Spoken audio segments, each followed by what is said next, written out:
안녕하십니까? 네. 자, 이번 시간은 페이지 184페이지. 자, 각부 구조 파트 할 차례입니다. 각부 구조.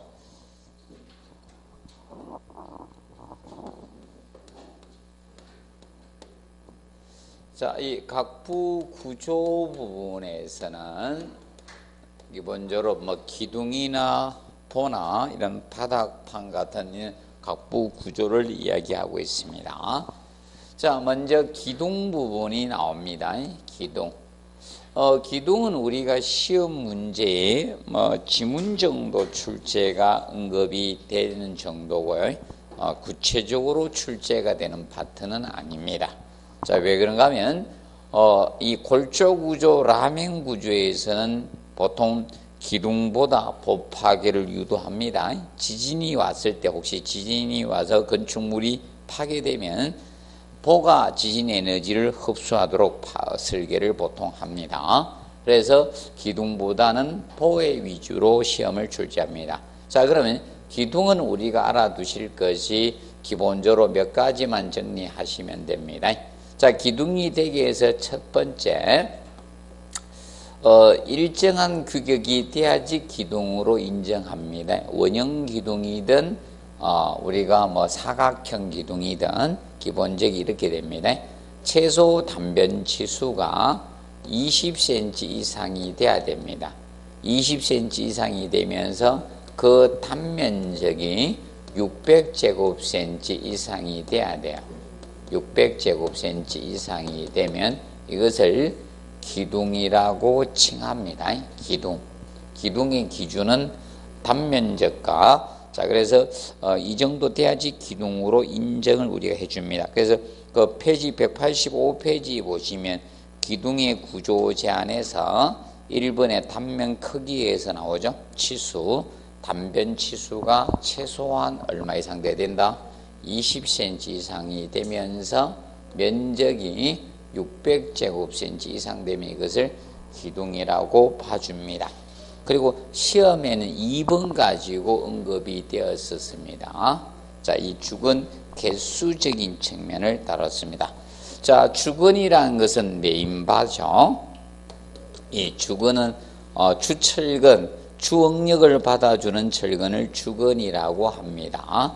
그러면 수직철근인 세로철근이 있고요. 이것을 감싸는 띠철근 개념이 있습니다. 바깥에 이렇게 감싸기 위해서, 조립하기 위해서 설치되는 바깥에 두르는 철근을 띠철근이라고 우리가 칭합니다. 이것을 이 주근이 있고, 이 주근, 철근은 주근 개념과 바로 이 감싸는 보조철근인 띠철근, 그래서 띠철근을 후퍼바라고 합니다. 후퍼근이라고 칭합니다. 그래서 주근과 띠철근 개념이 있는데, 이때 주근의 최소 개수 개념 가지고 시험 지문에서 최소 이 개수는 우리가 저기에 따라 차이가 있다는 거죠. 사각형 기둥이야 장방형 기둥 나오죠. 장방형 기둥은 우리가 직사각형을 장방형이라고 합니다. 그래서 장방형은 사각형 기둥일 때 보통 장방형을 많이 씁니다. 보통 직사각형 기둥을 장방형 기둥이라고 합니다. 장방형 기둥일 때는 최소 개수가 4개라는 겁니다. 4개고, 원형 기둥일 때 원형 기둥은 6개가 됩니다. 자, 왜 그런가 하면 보통 사각형 기둥은 띠철근 가지고 조립을 하지만 원형 기둥일 때는 이렇게 나선 철근을 감게 돼요. 이렇게 나선형으로 감아 올라가는 철근을, 이것을 나선 철근이라고 합니다. 그래서 이 나선 철근이 바깥에 감싸지고요. 사각형 기둥은 띠철근, 후보바가 설계가 되는 겁니다. 그래서 최소 개수가 얘는 6개고 장방형 직사각형 기둥은 4개의 개념이 됩니다. 정리를 해 두시기 바랍니다. 자, 그리고 넘겨보시면 186페이지 띠철근의 사용 목적 정도가 나오죠. 띠철근의 사용 목적 정도 간단히 한번 읽어 두시면 됩니다. 주근의 자굴 방지나 주철근 주근의 위치 확보라든지 또는 철근 전담 보강도 되고 피복 두께 유지나 이런 걸 목적으로 설치를 합니다. 그리고 이제 보 나오죠. 2번에 보시면 보가 나오는데, 자, 보는 보시면 빔, 가다 나오죠. 빔, 가다 개념이 나오죠.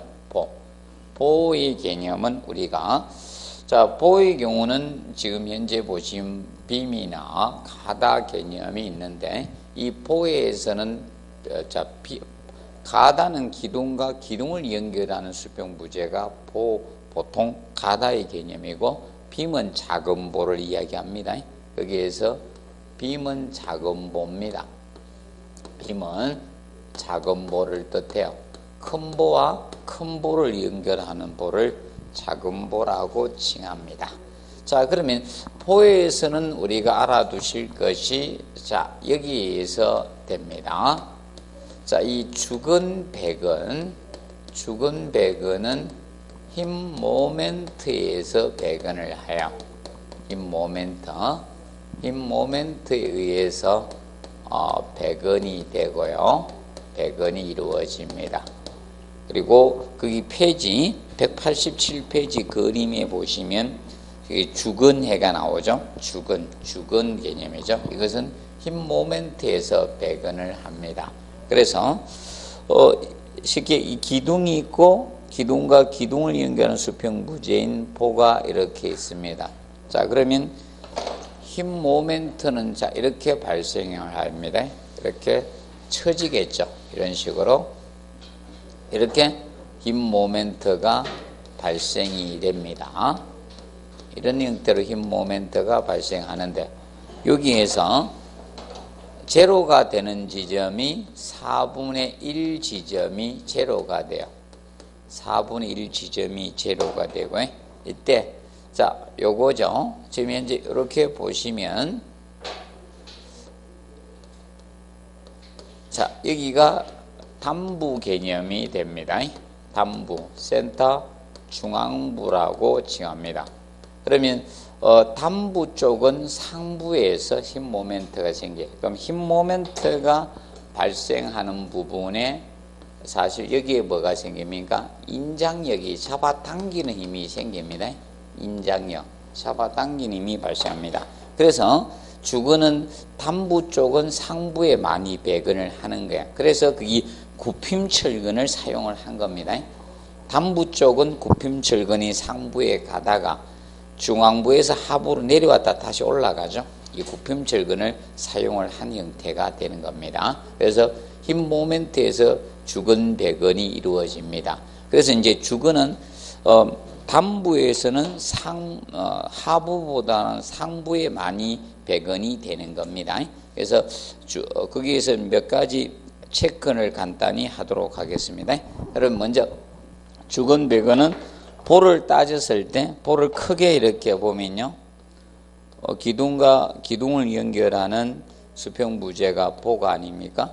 시계 여기서는 요 중립축이라 보시면 됩니다. 중립축.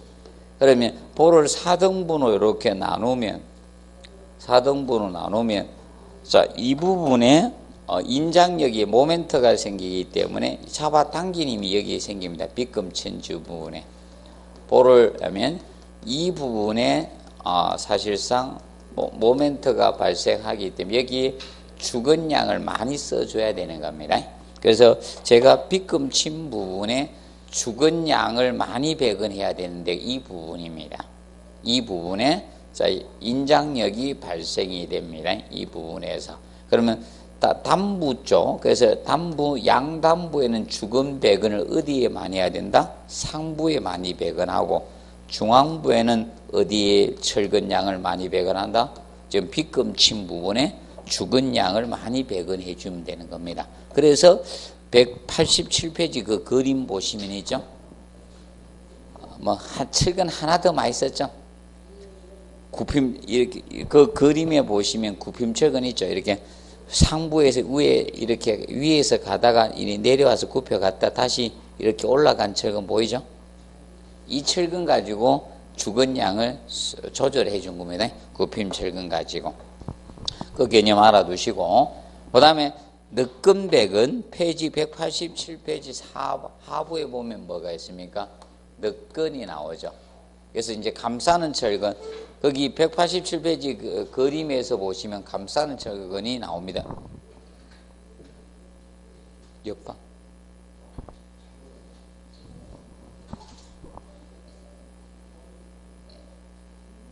우리는 혹시 안 가서 앉아 있는 분 없겠죠?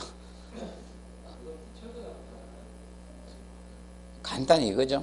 기둥에 감싸면 띠철근이고 포에 감싸면 늦근. 염두도 이거죠. 머리에 감싸면 머리띠고 허리에 두르면 허리띠죠. 그 명칭 차이입니다. 역할은 약간 달라질 수 있죠. 허리띠 목적하고 머리띠 목적이 약간은 다를 수 있죠. 자, 그래서 이 늦근은 영어로 스트럽이라고 하죠. 그러면 보를 감싸는, 보의 주근을 감싸는 철근은 무엇이다? 늦근 스트럽이라고 합니다. 그래서 이제 이 늦근백은 이거는 전단력에 의해서 배근합니다. 전단력에 의해서 자 배근이 이루어집니다. 전단력에 의해서. 자, 그러면 보통 그 부재를 절단하려고 하는 힘이 바로 무슨力이다? 전단력이죠. 자르려고 하는 힘이 전단력입니다. 그러면 전단력은 자 이런 형태가 되겠죠. 이렇게 됩니다. 전단력 개념은 이렇게 발생을 합니다. 그러면 제로가 되는 지점이 바로 요 지점이죠. 중앙부가 여기가 제로입니다. 센터가. 전단력 최소가 되는 지점은 최소는 어디에서 생긴다? 센터입니다. 중앙부입니다. 기둥 가까이 갈수록 전단력은 커집니다. 절단하려고 하는 힘은. 그래서 여러분 팔을 이렇게 들고 있으면 어디가 가장 아픕니까? 여기죠. 그래서 전단력이 제로가 되는 지점이 여기 있고 최대가 되는 데가 여기입니다. 그래서 여러분들 그 그림에 보시면 단부 쪽이 간격이 좁아요. 센터 부분의 그림이 조금 넓죠. 거리 간격, 감싸는 철근이 맞죠? 그래서 늦근 배근은 전단력에서 배근을 합니다. 그래서 늦근 배근은 그래서 단부 쪽에 많이 배근이 되는 거죠. 그래서 늦근 배근은 그래서 양단부에 뭐다? 촘촘히 배근한다 해놨죠. 많이 배근한다는 거죠. 그래서 늦근 배근은 전단력이 큰 양단부에 촘촘히 배근을 많이 배근한다는 거죠. 간격이 좁게 들어간다는 거고, 그래서 중앙부에 드물게 배근한다 이겁니다. 전단력 때문에 센터가 전단력이 있죠. 중앙부에는 드물게 배근한다 이렇게 나오는 거죠. 드물게 배근을 한다. 자, 그러면 기본적으로 늦근이 이제 자 필요하게 된 것이 보통 이겁니다. 이것 때문에 넣어준 겁니다. 이렇게 지금 현재 기둥과 기둥이 있을 때 연결하는 보가 있잖아요. 그러면 지금 단부 쪽은 이겁니다. 단부 쪽은 힘 모멘트도 발생하고 전단력도 생겨요. 크죠? 그런데 중앙센터는 힘 모멘트만 크고 중앙센터에는 전단력은 뭐다? 최소가 되죠. 그래서 균열 형상이 다르게 생기는 거예요. 그래서 균열은 자 어떻게 발생하는가 하면, 그래서 이 보의 경우 단부 쪽이 45도 방향으로 이 방향으로 이렇게 가는 균열을 보통 전단 균열이라고 해요. 45도 방향으로 가는 것을 전단 균열이라고 칭합니다. 전단 균열.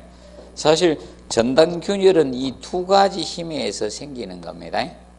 그 부재를 절단하려고 하는 전단력하고, 그 다음에 힘 모멘트에서 뭐가 생긴다? 인장력. 인장력이 생기거든. 이 두 개의 힘이 합해서 생깁니다. 그래서 요거는 시험에 냈었습니다. 전단력. 그리고 이것을 보강하기 위해서 넣어주는 것이 바로 늦근이거든. 이 늦근이 전단 포강근이거든요. 얘가. 얘가 전단 보강근이거든요. 이 균열을 방지할 목적으로 넣는 겁니다. 이 균열. 그래서 이 전단 균열을 방지하기 위해서 넣는 것이 전단 보강근이거든. 방지를 위해서 넣는 것이 전단 보강근 개념이 됩니다. 전단 보강근이 됩니다. 전단 보강근. 그래서 그 측면, 그래서 이제 주된 목적은 전단. 그래서 페이지 188페이지 상단에 보시면 자, 전단 철근의 형태 해가지고 나오죠. 이걸 다 외우지는 마시고요. 이걸 뭘 다 외워요. 외우지 마시고. 자, 뭐만 잘 보는가 하면 2번에 1번만 잘 보세요. 주인장 철근. 자, 주인장 철근이 주근입니다. 그래서 전단 보강근의 범위 나오죠. 전단 철근의 형태 나오는데 거기에서 주인장 철근이 주인장 철근이라고 되고 주근이라고도 하고 뭐 축방향 철근이라고 돼요. 축방향 철근. 축방향 철근. 그래서 각도 몇 도 각도를 가지면 된다? 45도 이상 각도만 가지면 된다. 이것만 잘 명심하십시오. 그래서 2번하고 비교만 알아두시면 되는 거예요. 2번하고 1번하고. 근데 구핍 철근은 몇 도인데? 그렇죠. 주인장 철근에 30도 이상 된 구핍 철근이죠. 구핍 철근은. 그런데 너끈은 몇 도 이상이다? 45도 이상 된다. 자, 그래서 주인장 철근에 45도 이상 스트럽은 된다는 거죠. 45도 이상 각도를 가진 너끈은 스트럽은 된다는 거예요. 너끈 스트럽은 인정을 합니다. 그러면 45도 미만은 봐주지 않는다는 거예요. 그래서 이 각도를 좀 주의해 준다. 45도 미만은 안 된다는 것을 꼭 명심을 해 두시기 바랍니다. 45도 미만은 되지 않는다. 이 측면을 공부학습을 해 두시면 되겠습니다. 그 점 좀 주의를 해 두시기 바랍니다. 자, 그리고 밑에는 3번은 이제 여기 약간 바뀌었습니다. 거기 400메가파스칼 초과해서는 안 된다는 500으로 바뀌었고요. 500. 그리고 그 밑에 550 나오는 거 있죠? 요거는 600으로 바뀌었습니다. 600메가파스칼로 법령이 좀 바뀌었습니다. 고쳐 주시기 바랍니다. 자, 그래서 기억해 두시고, 그 다음에 이제 이겁니다.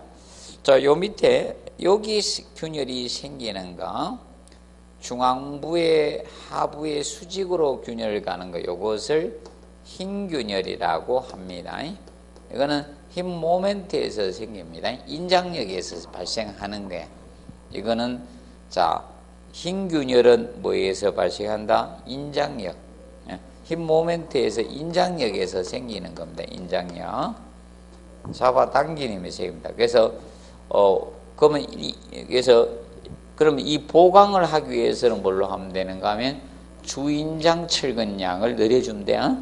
그래서 자, 이제 이 보강기 인장력에서 발생하고 흰 균열의 보강은 주인장 철근량을 늘려주면 되는 거야. 주인장 철근 주근에 이 주근량을 늘려주면 되는 겁니다. 이것을 늘려주면 되는 겁니다. 주인장 철근을 배근량을 늘려줘서 균열을 방지해 주시면 되는 겁니다. 정리해 놓으시고요. 자, 그 다음에 이제 바닥판 나오는데 189페이지 바닥판이 나와요. 자, 이 바닥판은 일반적으로 자, 알아두실 거 바닥판 슬래버죠. 바닥판 이 슬래버. 이 바닥판 슬래버는 이방향 슬래버로 이야기해 드릴게요. 이방향 슬래버. 힘이 두 방향으로 전달된다고 해서 이방향 슬래버라고 합니다. 자, 이 슬래버가 있을 때 이겁니다. 자, 요 길이가 이래서 5m라고 가정합시다. 요 짝이 6m 하면 한쪽 변이 더 길죠. 맞죠? 한쪽 변이 깁니다. 뭐 꼭 이렇게 할 필요는 없지만, 그러면 짧은 방향으로 길이가 짧은 쪽으로 들어가는 철근, 이것이 주근입니다. 이쪽으로 들어간 철근이 메인바 주근이에요. 단변 방향 철근에 이것이 주근이 돼요. 메인입니다.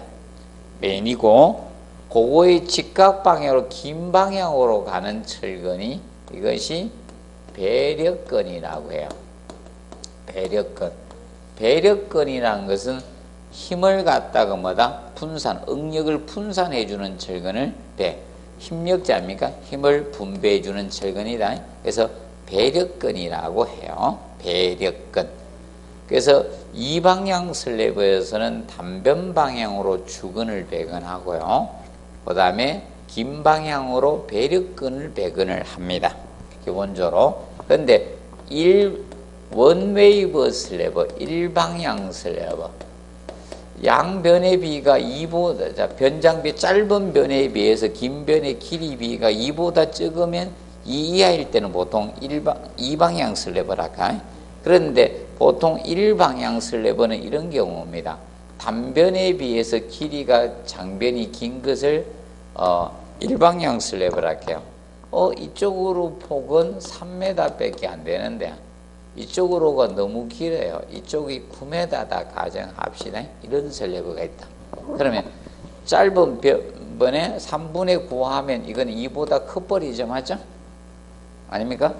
이것을 일방향, 원웨이브 한 방향으로 힘을 전달해서 일방향 슬래브라고 합니다.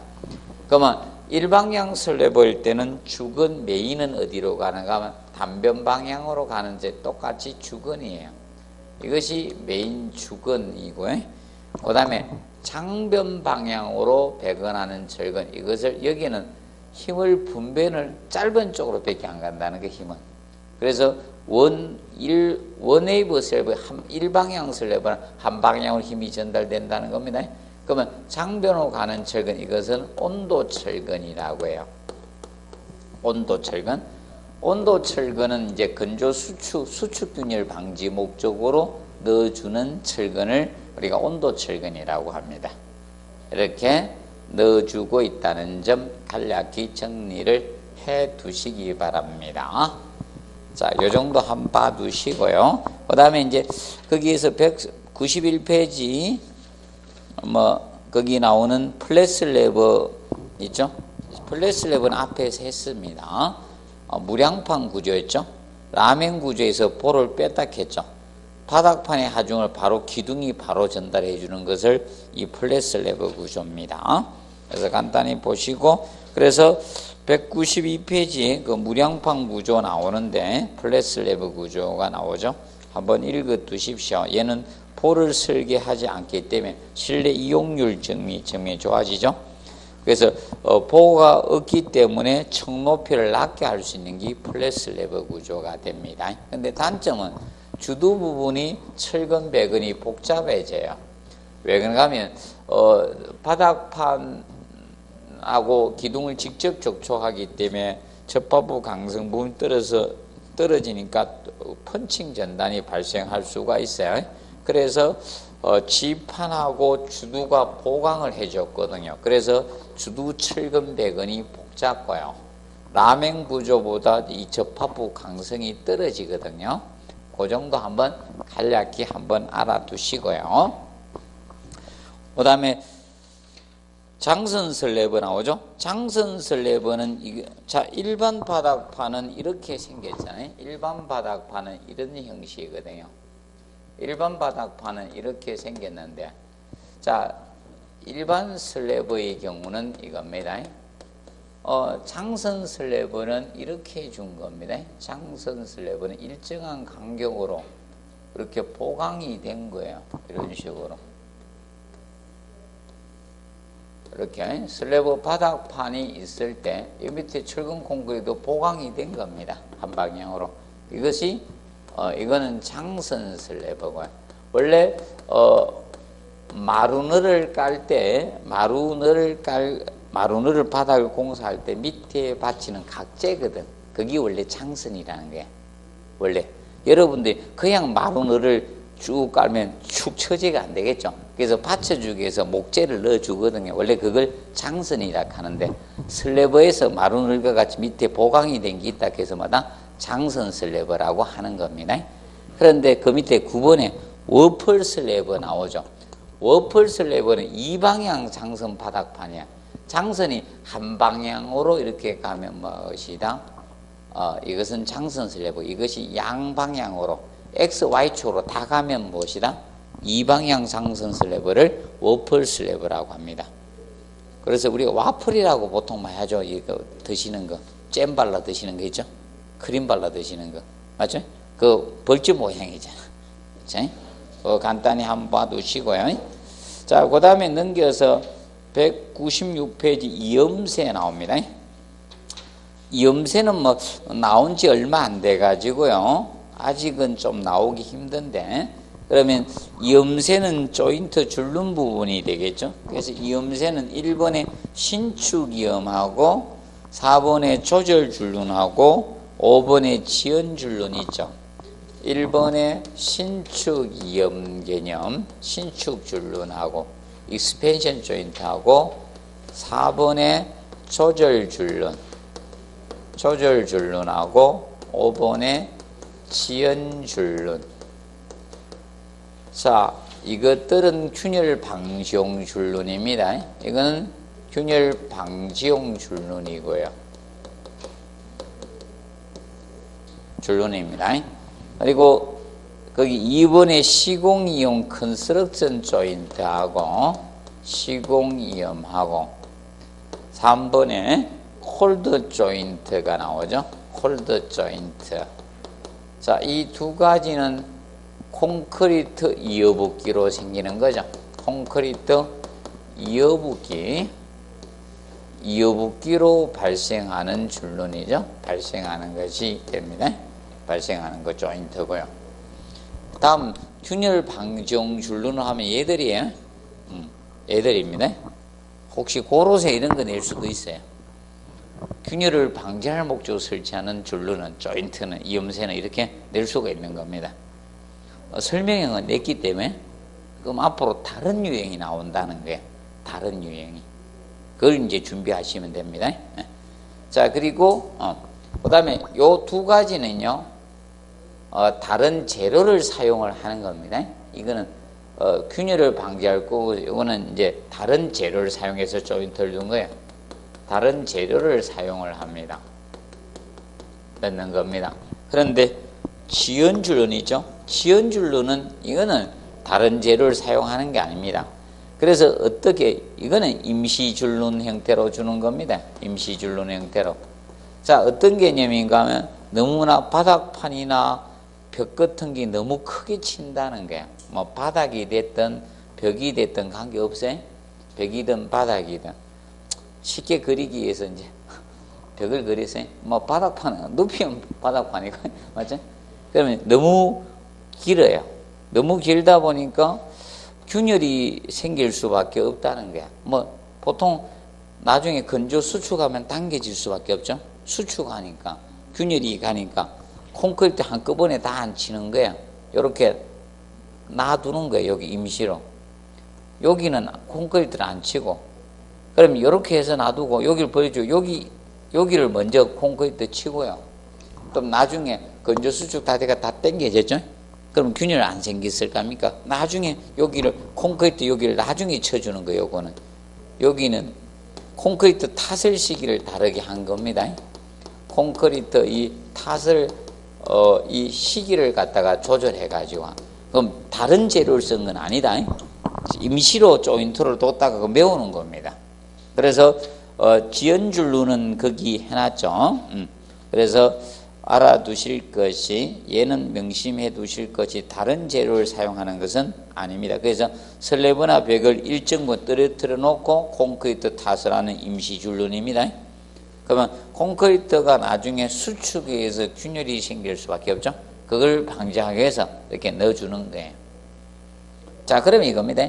큰 균열을 방지할 목적으로 넣는 것은 신축이음이고, 큰 건물의 조인트에 넣는 거, 사람으로 보면 이런 간절 같은 거, 그리고 얘들은 이런 건조 수축이죠. 균열을 방지할 목적으로 넣는 거지. 근데 이거는 다른 재료를 사용했고, 요거는 콘크리트마다 탓을 시기를 조절해서 하는 것이고, 그렇게 보시면 됩니다. 그러면 여러분들 저런 거는 조절줄눈이라고 보면 되죠. 옛날 콘크리트 바닥, 도로 포장할 때 보면 콘크리트 균열 가니까 어떻게 됩니까? 바닥에다가 다른 재료 넣어놨죠. 한 번도 치는 거 못 봤습니까? 도로 포장 같은 건데. 아니면 저 고속도로도 콘크리트로 포장했잖아요. 그냥 콘크리트만 친 것 같아? 아닙니다. 중간에 그거 신축 넣어놨습니다. 조절줄로 넣어놨습니다. 예? 그건 교량은 세고,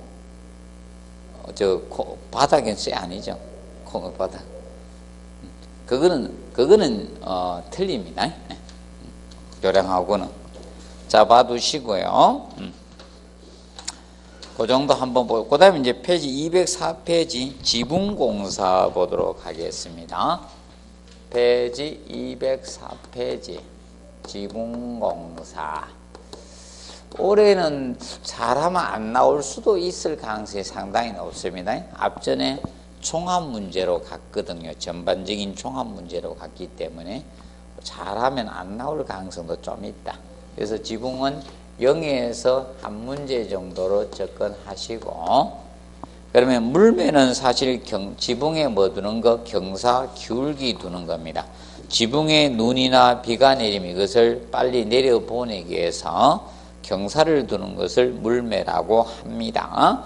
그러면 물매는 우리가 이제 알아두실 것이 이거에 대해서 정확히 알아두시고, 자, 먼저 대물매하고 대물매를 비교해 놓으시고, 대물매하고 대물매. 그러면 대물매는 몇 도 경사도다? 자, 정확히 45도 경사입니다. 10cm에 대한 10cm. 그러면 이 경사도 각도가 정확히 45도 경사가 나와요. 45도 경사.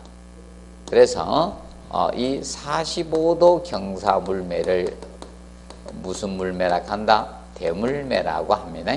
경사물매를.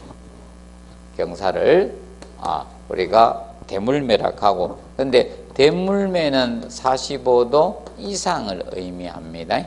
그래서 수평 10에 대해서 직각삼각형의 수직 높이가 10cm 이상 되는, 그러면 사실 이 경사도 이상 되는 물매들이 있겠죠. 그래서 이상 되는 것을, 그래서 10cm 이상입니다. 이상 물매. 결과적으로 45도 이상이죠. 45도 이상 물매입니다. 45도 이상 경사를 무슨 물매라고 칭한다? 대물매라고 칭한다. 그래서 이제 대물매보다는 누가 더 경사가 가파르다? 대물매가 경사가 더 가파르다. 이것을 알아두시면 됩니다. 그리고 4번에 보면 무슨 지붕? 모임 지붕이 나와요. 모임 지붕에서, 자, 모임 지붕은 이렇게 된 지붕을 모임 지붕이라고 칭합니다. 이렇게 된 형태. 자, 하늘에서 내려봤을 때 이렇게, 그래서 경사가 된 겁니다. 근데 이런 형태의 지붕이 모임 지붕이야. 모임 지붕은 경사가, 자, 네 방향으로 경사가 내려가요. 그런데 높이는 일정한데 거리가 틀리죠. 이 구석 부분은. 그래서 요 내기 부분 있죠. 요 물매를 무슨 물매? 기물매라고 해요. 요 경사물매를 기물매라고 칭한다. 기물매라고 합니다. 이 지붕이 모임 지붕이에요. 모임 지붕. 모임 지붕. 그러면 왜 그런가 하면 여러분들이 그죠? 높이는 일정한데 거리가 틀려지잖아. 여기 거리하고 여기의 거리는 동일하지만 이 빗병 길이는 달라지잖아요. 높이는 일정한데 거리가 틀려지니까 경사가 어떻게? 달라질 수밖에 없잖아요. 그래서 이게 작도가 어떻게 되는가? 사실 이렇게 됩니다. 자, 우리가 물매가 수평 10cm에 대한 수직삼각형. 그러면 여기 일반 물매가 예를 들어서 5cm라 가정합시다. 5cm. 그러면 요 경사도를 유지하고 있다는 겁니다. 현재 일반 평물매는 일반 물매는 요 경사도라는 겁니다. 그런데 요거 작도할 때 보면 정사각형 만들면 되죠. 정사각형 만들어서 요도 10cm입니다. 그럼 이 빗병 길이가 나올 거 아닙니까? 이 빗병 길이가. 빗병 길이는 피타고라스 정리에서 10루트2가 나오잖아요. 그러면 이것이 밑변이 되는 거예요. 사실 이것이 돼서 이 경사도, 이 빨간 선의 경사도가 바로 무슨 물매다? 이것이 기물매가 된다는 거야. 그럼 기물매는 일반 요 노란 선보다는 각도가 더 어떻게 완만해졌죠? 높이는 일정한데 거리가 틀려지니까 더 완만한 경사도가 된다는 거예요. 그래서 기물매는 명심하세요. 일반 평물매보다 더 어떻게 완만한 경사입니다. 급한 경사가 아니다.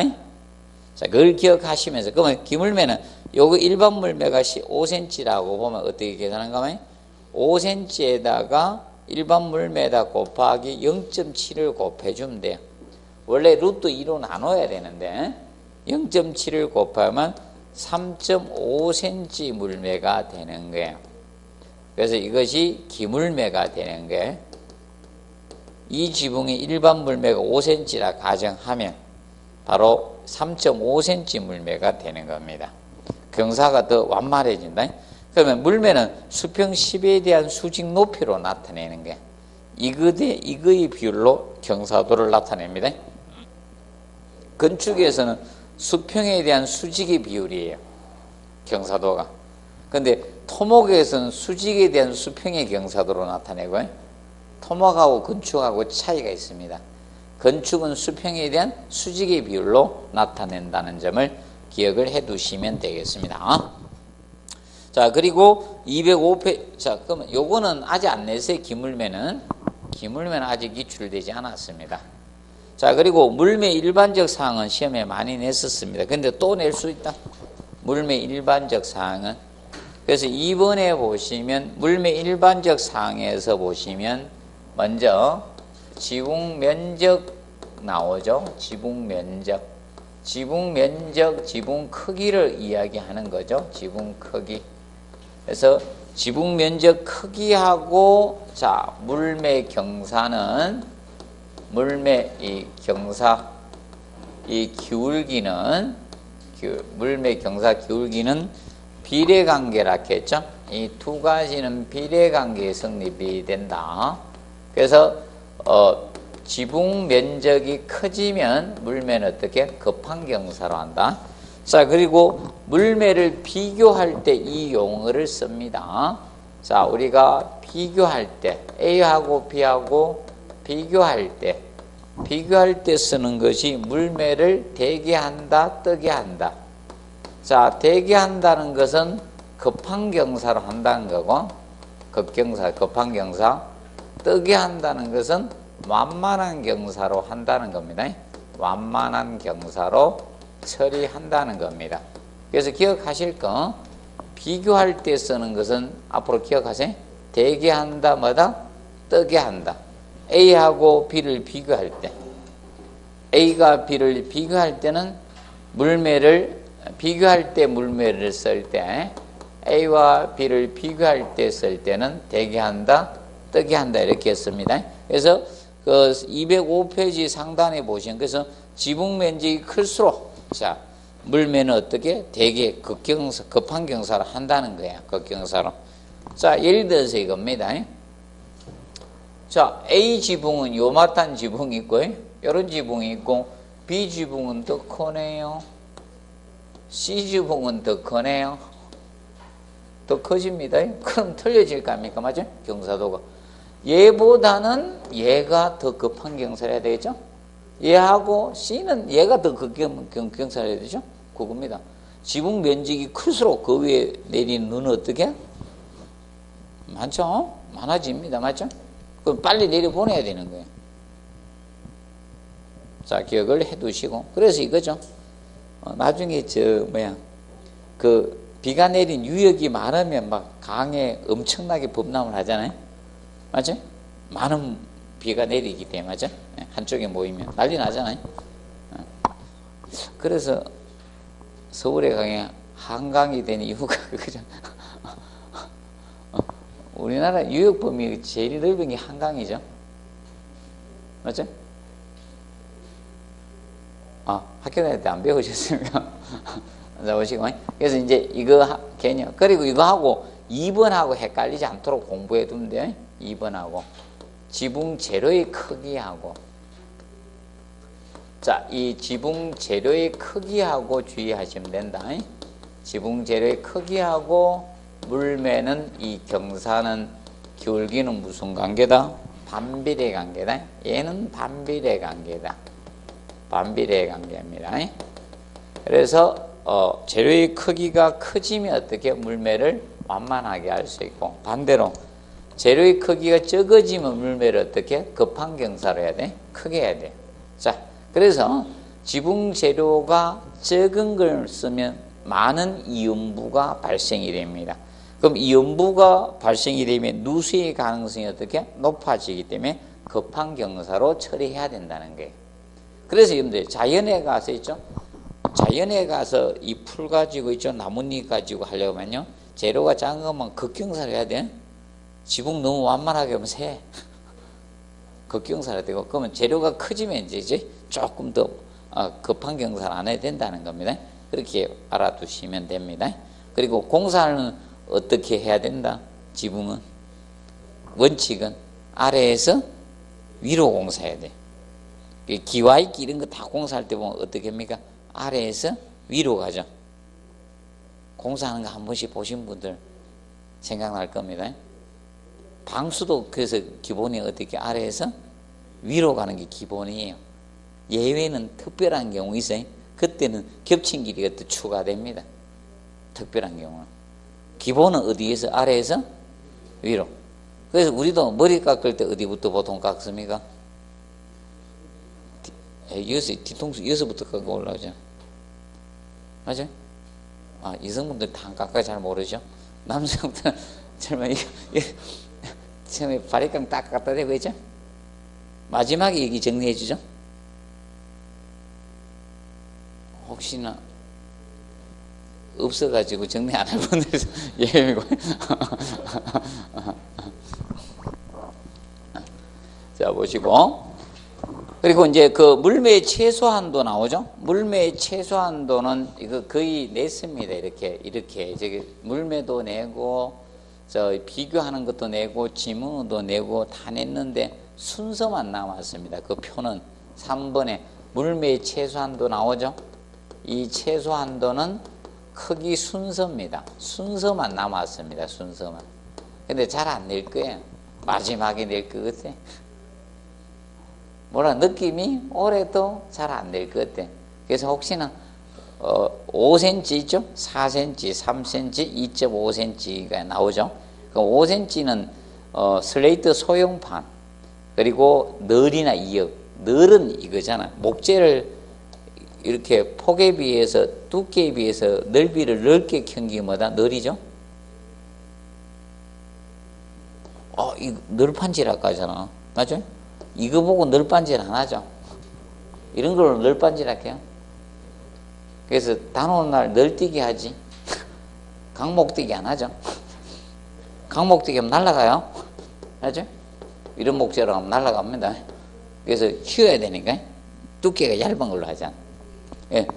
널, 이용은 저런 게 이용입니다. 볏짚 같은 거, 아니면 갈대 이런 게 이용이에요. 자연재로 이용하는 거. 우리 초가지붕이 바로 뭐다? 이형이에요, 이형. 자, 그래서 보시고, 널 이형, 이런 거는 5cm가 됩니다. 그리고 4cm는 딱 하나밖에 없잖아요. 기와. 맞죠? 기사 외우면 되잖아요. 기와는 4cm입니다. 그리고 3cm짜리가 슬레이트 대형판이죠. 대형이나. 그리고 아스팔트 루핑이나 금속판 평형이고. 근데 금속판 평평한 것은 3cm인데, 금속판 골판이나 기와가락처럼 된 거, 형상이 진 거는 2.5cm가 된다는 거예요. 간단히 보시고, 그 다음에 재료의 조건은 딱 두 가지만 하면 돼요. 1번하고 2번. 2번 가지고 8회 때 냈어요. 열 전도율은 적어야 된다, 커야 된다? 적어야 돼요. 열 전도율 큰 걸 쓰면 어떻게 됩니까?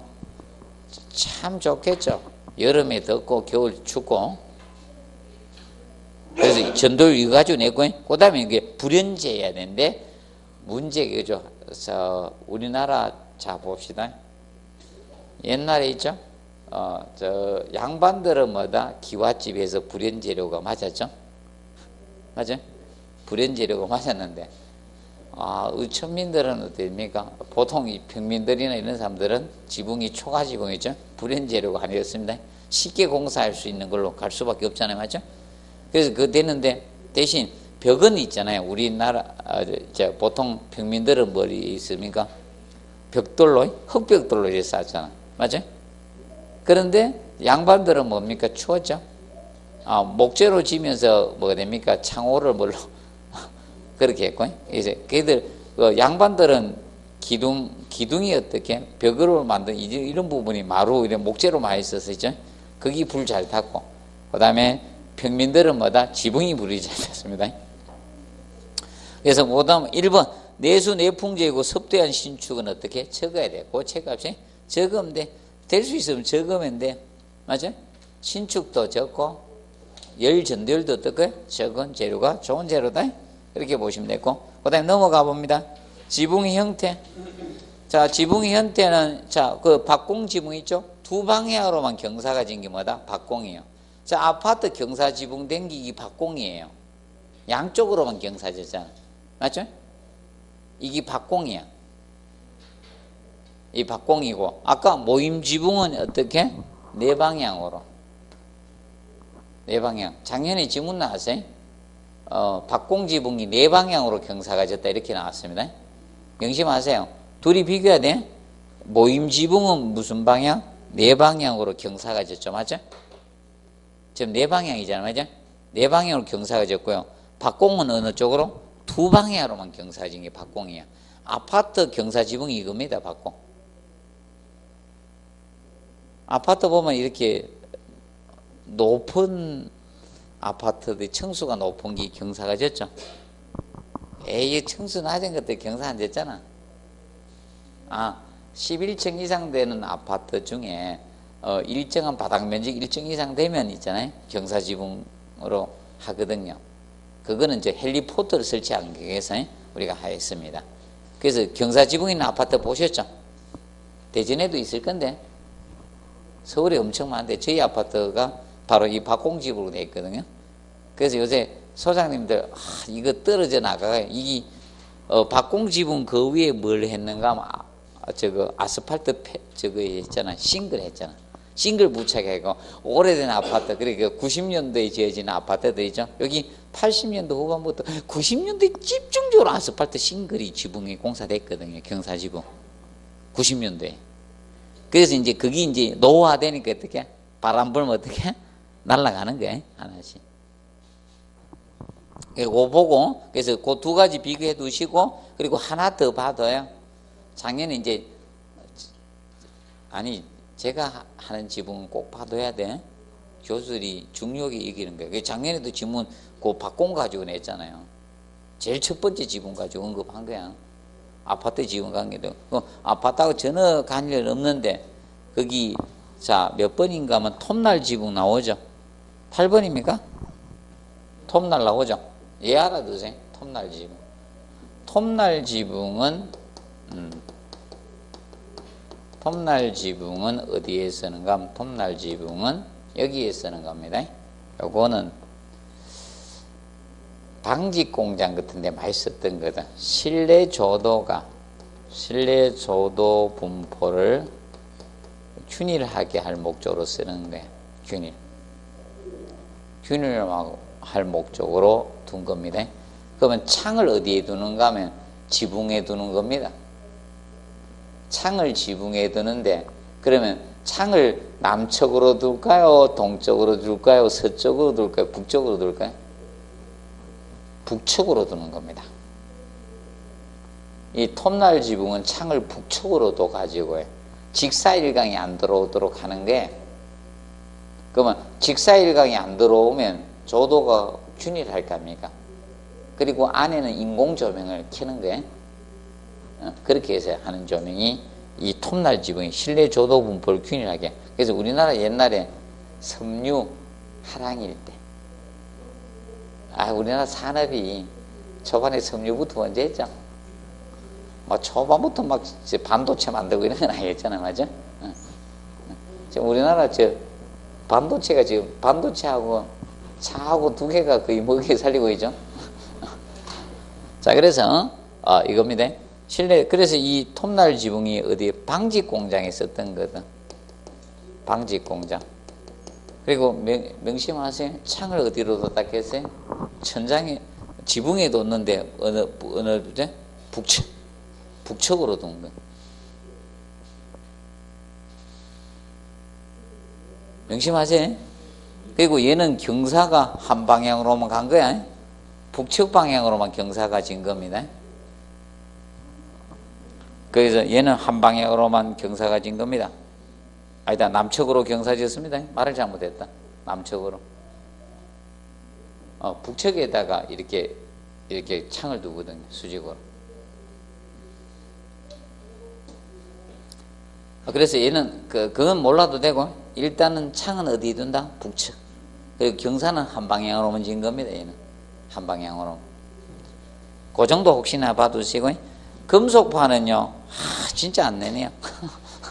금속판은 진짜 안 내는데 그냥 간단히만 볼게. 혹시나 해서 또 안 하면 낼 것 같고. 내가 한번 했던 거는 할 수 없이 해야 돼. 내긴 냅니다. 지붕도 지문에 내잖아요. 박공지붕하고 해봐.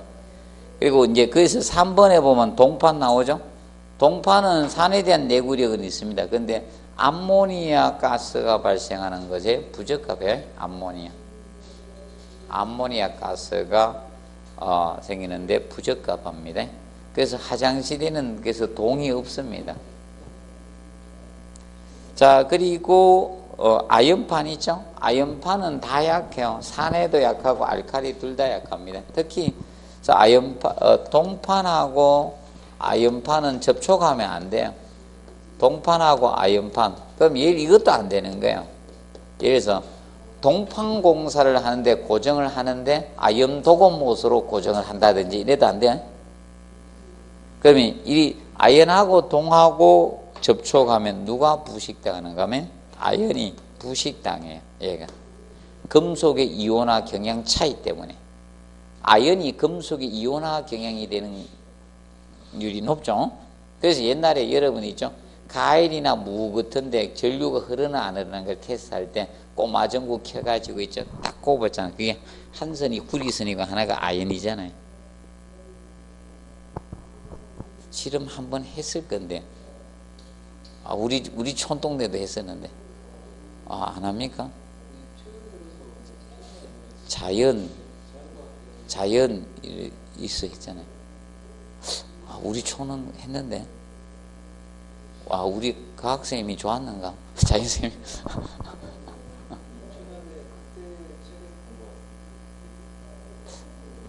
아닌데 나는 실험을 했는데. 예. 우리 촌은 좋았는가 보네. 했는데 우리 촌은. 맞죠? 그래서 거기 한선이 아연입니다. 하나가 구리고, 맞아? 구리. 금속이 이온화 경향이 커야 아연이. 그 좀 알아두세요. 알루미늄은 염에 약합니다. 그래서 해안지방이 부적합하다 정도 봐두시고, 그다음에 넘어갑니다. 아스팔트 싱글에서는, 아스팔트 싱글은 조금만 보세요. 아스팔트 싱글은 거기 209페이지, 그래서 옛날 경사지붕 공동주택의 마감 재료가 아스팔트 싱글입니다. 그래서 지붕을 보기 힘들면 지금 경비초소 있죠? 아니면 경비초소 지붕이나 아니면 저겁니다. 저기 아파트 주동 출입구 경사지붕으로 돼 있으면 있죠? 그런데 싱글, 특히 90년도에 거의 다 했어요. 90년도에 특히 저 80년도 후반에 있잖아요. 80년도 후반에 저기 대구 업체가 공사를 먼저 했어. 근데 이게 전국적으로 막 옮겨갔습니다. 옛날은 80년도에 90년도에는 누가 선도했는가 하면 주택문화는 대구 업체가 선도를 했습니다. 아파트 그 문화는 청구 우방이 근데 다 부도났어요. 너무 화려하게 해가지고 수익성을 고려하지 않고 너무 모델 하우스에다 너무 엄청나게 때려 넣어가지고 만들어서 거창하게 만들었거든. 모델 하우스 보니까 꿈과 같거든. 다 살고 싶어 했거든. 그래서 IMF 때 있죠. 너무 확장하다가 IMF 때 묻어있는 거예요. 그래서 이 아스팔트 싱글이 나오는데 그래서 싱글 설치 2번에서 체크하십시오. 그래서 1번 알아두시고 아스팔트 싱글은 싱글용 못이나 거물못으로 고정하면 돼요. 거물못은 이렇게 된 못이 거물못이 이렇게 된 거. 이렇게 된 게 거물못이 이렇게 생긴 거. 거물못. 그리고 2번에 지붕너레 설치할 때 있죠. 싱글 작업은 지붕 경사면과 무슨 방향? 직교 방향으로 한다. 체크하세요. 직교 평행 방향이 아니에요. 경사면과 직교 방향으로 진행한다. 그리고 전체적인 작업 진행은 대각선 방향으로 하되 지붕의 무엇이다? 상부 쪽 체크, 상부 쪽 방향. 그러면 아래에서 위로 공사해 간다 이거야. 맞죠? 상부 쪽 방향으로 가라는 것은 아래에서 위로 간다 이 뜻입니다. 그거 좀 공부해 놓으십시오. 그리고 이제 넘겨서 210페이지 못받기가 나옵니다. 자, 못받기는 그 1번에 아스팔트 싱글 못이나 거물못은 아연 제품이나 아연도 제품 쓰면 된다. 뭐 아연도 제품은 도금한 것을 아연도라고 합니다. 아연도 제품은 아연 도금못을 아연도 제품이라고 합니다. 사용해 주면 됩니다. 그리고 알아두실 거 싱글은 모서리부터 50mm 지점에 위치하면 돼요. 정확히 몇 mm? 5cm 위치하면 되고 그 다음에 이제 그래서 이게 노화되니까 이 부분이 떨어져가 있죠. 이 기티브 떨어져가 날려가는 거예요. 강풍 불 때. 그리고 못의 사용량은 싱글의 형태에 관계없이 무조건 몇 개? 4개입니다. 몇 개 이상 박는 게 아니고 정확히 4개만 박아라 이게. 싱글의 형태와 관계없어요. 무조건 4개만 때려 박아주시면 되겠습니다. 그 점 한번 봐두세요. 자, 그리고 홈통공사가 자, 혹시나 우리가 봐두실 것이 그 첨화홈통 그 시방서 관련된 거 하고 선홈통 정도만 보십시오. 선홈통 정도. 선홈통 정도만 한번 봐두세요. 잘 올해는 좀 내기 좀 힘들거든요. 작년에 홈통에서 답을 만들어 가지고 혹시나 그 2개는 한번 보세요. 나중에 문제 가지고 한번 달아드리도록 하겠습니다. 잠깐 휴식하고 217페이지 방수미 방석공사 들어가도록 하겠습니다.